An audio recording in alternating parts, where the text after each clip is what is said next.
दोस्तों, आप सभी के याद ही होगा अब से 3 महीने पहले भारत और कतर के बीच एक्स नेवी ऑफिसर का मुद्दा काफी ज्यादा गरमाया हुआ था, क्योंकि कतर ने हमारी नेवी के रिटायर्ड ऑफिसरों को फांसी की सजा सुना दी थी। और जिस समय कतर की तरफ से ये फांसी की सजा हमारे एक्स नेवी ऑफिसर को सुनाई गई थी, उस समय कतर के पास कोई भी सबूत मौजूद नहीं था। दरअसल पूरा मामला कुछ इस प्रकार था कि 2020 में कतर चुपचाप तरीके से इटली से पनडुब्बी बनवाना चाहता था, जिसके लिए कतर की तरफ से कुछ फंडिंग इटली की कंपनी को दे भी दी गई थी। लेकिन फिर अचानक से पाकिस्तान ने ये अफवाह फैलानी शुरू कर दी थी कि जो इस समय भारत के नेवी ऑफिसर कतर के अंदर हैं, वो कतर की पनडुब्बियों की जासूसी कर कर इन पनडुब्बियों का सभी डेटा इजराइल के साथ शेयर करने की कोशिश में लगे हुए हैं। इसी बात को लेकर कतर ने हमारे एक्स नेवी ऑफिसरों को फांसी की सजा सुना दी थी, लेकिन उस समय कतर के पास कोई भी सबूत इस बात को लेकर नहीं था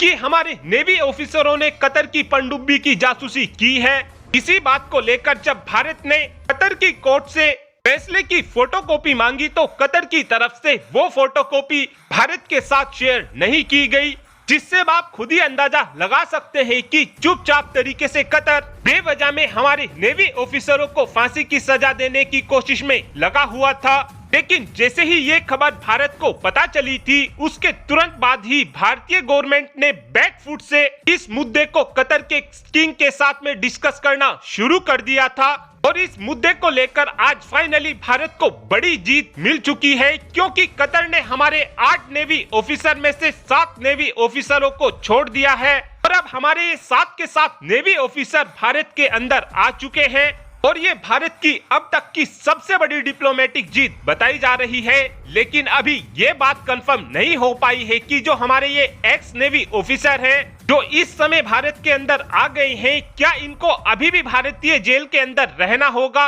या फिर नहीं। लेकिन यहाँ पर आपके मन में ये सवाल जरूर आ सकता है कि जब हमारे एक्स नेवी ऑफिसर भारत के अंदर आ गए हैं, तो ये भारतीय जेलों के अंदर जाएंगे क्यों। दरअसल इस बात के पीछे कारण यह है कि भारत और कतर के बीच 2015 में एक एग्रीमेंट साइन किया गया था, जिसके तहत यदि कोई भारतीय नागरिक कतर के अंदर जेल में चले जाता है, तो उस कंडीशन में जब उसको सजा मिल जाएगी, जैसे हमारे किसी भी नागरिक को कतर के अंदर 10 सालों की जेल हो गई, तो यदि वो व्यक्ति 2 सालों तक कतर की जेल में रहा है और उसको फिर भारत में डिपोर्ट कर दिया जाता है, तो उसके बाद 8 सालों तक सजा उस व्यक्ति को भारतीय जेलों के अंदर ही काटनी होगी। लेकिन भले ही हमारे ये एक्स नेवी ऑफिसर भारतीय जेलों में चले जाएं, उस बात की कोई बड़ी दिक्कत नहीं है, क्योंकि यदि ये भारतीय जेलों के अंदर रहते हैं तो कम से कम इनके फैमिली मेंबर तो इनसे मिल पाएंगे। लेकिन कतर के अंदर कोई भी फैमिली मेंबर जेल में नहीं मिल पाता है। और कहीं ना कहीं कतर की तरफ से ये फैसला इसलिए भी लिया गया है, क्योंकि कतर और भारत के बीच 20 सालों की LNG की डील को साइन किया गया है। और अगर कतर की तरफ से ये डेथ पेनल्टी ना रोकी जाती, तो कतर के हाथ से LNG का एक बड़ा ग्राहक निकल जाता, क्योंकि इस समय भारत अपनी जरूरत की 35% तक LNG को कतर से ही लेता है। ऐसे में कतर भारत को नाराज नहीं करना चाहता था, इसीलिए ही कतर की तरफ से हमारे एक्स नेवी ऑफिसरों को फ्री कर दिया गया है।